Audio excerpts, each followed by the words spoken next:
when you need the motivation from your coffee cup. It's cold.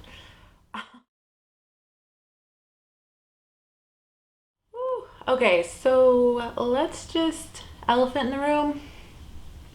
I don't know. I normally straighten my hair and I'm trying to like embrace the curls, and it's a lot and I don't know like what to do with it. So that's why it's like usually up. When it's up, that means that I have not done my hair and it's curly and I don't want to deal with it. When it's down, it's straight, and I'm trying to just embrace that more natural curl that I have going on. So excuse the hair. Don't know what to do with it. Also, one other quick thing, it is so early in the morning. It's like 6 a.m. and I don't ever film this early. So if the lighting is a little off, like, I'm really sorry. Normally I film with like natural light, and if it's like cloudy, then I'll use like a ring light, but it's like still dark outside. So I have like the ring light, but I think like with this blue wall behind me, like it's kind of washing everything out a little bit. So bear with me. Anyway, let's just get into today's video.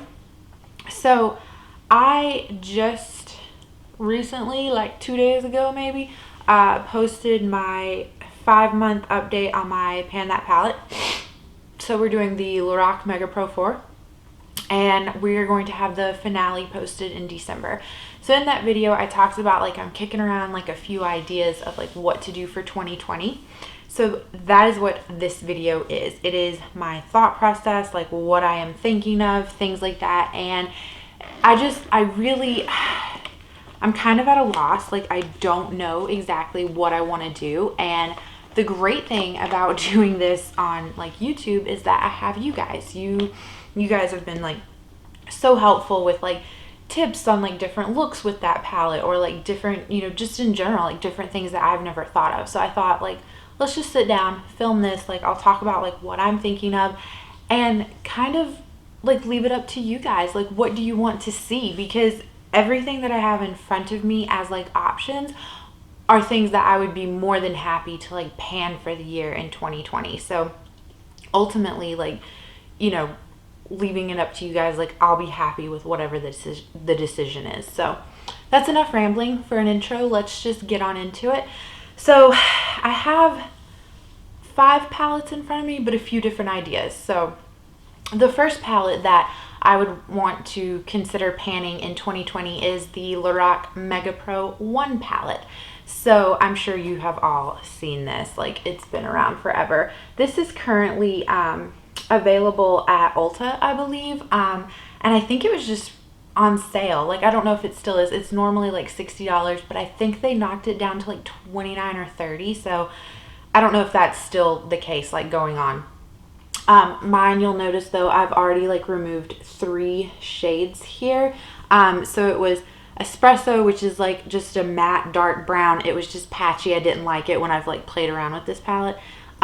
Gray was just like a matte dark blue gray color, and it just did not play well with my skin tone.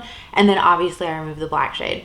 So going forward, just in general in like 2020, I have started to I guess like the term is franken shadows, and make custom shades with shadows that I don't particularly like. And so I've been comfortable doing that. Like I've had success with it. So what I'm trying to say is that moving forward in 2020, I'm not going to like continue to do this whole like, oh, I'm removing shades, I don't like it. Like I will first try to franken it with something and make it a workable shade. If I franken it and it doesn't work out, then obviously at that point we'll chuck it, but at least we tried to make it work. So anyway, that's my roundabout way of saying I am considering this as my Pan That palette for 2020. Partly because I have fallen in love with Lorac's eyeshadow formula. Like I think that might be my favorite eyeshadow formula. Also, in panning the Mega Pro 4, I have found that I really enjoyed having a palette of this size, because it really allowed me to not get bored, I think. Like I've found enjoyment out of having so much variety. So that's kind of like the thought process. Also, I'm just really in love with this color story. This is very neutral. The Pro 4 palette is not by any means a neutral palette. It's more of, I don't know if I would say, it's definitely not warm tone. I think it has some warm tone shades in it, but it has more cool tone shades and a lot of blue. Like, it doesn't look like there's a lot of blue in that palette, but once you get down into it, there's a ton of blue. So I just kind of want something more, I guess, safe. Like, I've played with a lot of colors, so now it's like, well, I kind of want like the more neutral, easier looks. So option 1, the Lorac Mega Pro 1 for Pan That palette. The second option, kind of along the same veins as far as like just playing it safe, keeping it more neutral, and just having like an easier palette, is the ABH Soft Glam. So again, I'm sure you guys have all seen this. This is what mine is looking like. So I did remove Noir, the black shade, and then the only shade that I have pan on, I don't know if you'll be able to see it, is Tempera, just the like matte cream shade. I think you can see it right there. So basically a full palette. I have dipped into this. I do wear this quite often. This is like my go-to palette when I'm like in a rush or at a loss, don't know what to do. So I really do enjoy the ABH formula, and I do really like this palette. I would consider also panning this because I had the Modern Renaissance palette and then I found some rust in it. And that palette had a 6-month shelf life. This one I think says 12 months. This one says 18 months. And so I think that maybe it's like a little bit of a different formula. Anyway, though, my point is that since my Modern Renaissance had some rust in it and I didn't get to fully like enjoy that palette before I had to declutter it, that would be another reason like why I'm considering this one for 2020. The next palette, so this is new to me. My husband ordered some of my Christmas gifts, and one of them came and it was an Ulta package, and I was like, I don't remember ordering this. Like, did I order this and like just not remember? Like, what happened? So I opened it and it was a Christmas gift. So I feel a little bad, but since I already opened it, he was like, go ahead, you might as well start using it. So he actually ordered me the Lorac Pro 3 palette, and so this is what it looks like. And y'all, this is so pretty. I am so excited. I have played with this maybe 1 or 2 times and I'm just in love with it. I think that if I was to make a palette, like, this is it. I know it's neutral and it's probably boring, but oof, that is just me, a boring neutral girl, I guess. So I just would want to pan this one in 2020 just because it's new and exciting. And I know that's kind of, I guess, controversial. I can't say that word. It's taboo maybe in the panning community, because I know at least a lot of people that I watch, I feel like they tend to focus on items that are like older in their collection, which makes sense because those are the ones that are going to go off faster. But for me, I don't pay so much attention to that. Like, I would just rather pan something that I'm excited about. And so I don't care that this is brand new to me. Like, this is very exciting and I am absolutely in love with this. So that would be the third palette option for Pan That Palette 2020. So the last like palette that I have here that would be like a Pan That palette in like the traditional sense where it's one palette you're working on is the Urban Decay Born to Run palette. And so this is what mine looks like. No pan on it. I did remove the black shade. I think it was called Jet. So I have used this maybe a handful of times. When I do use this palette though, I don't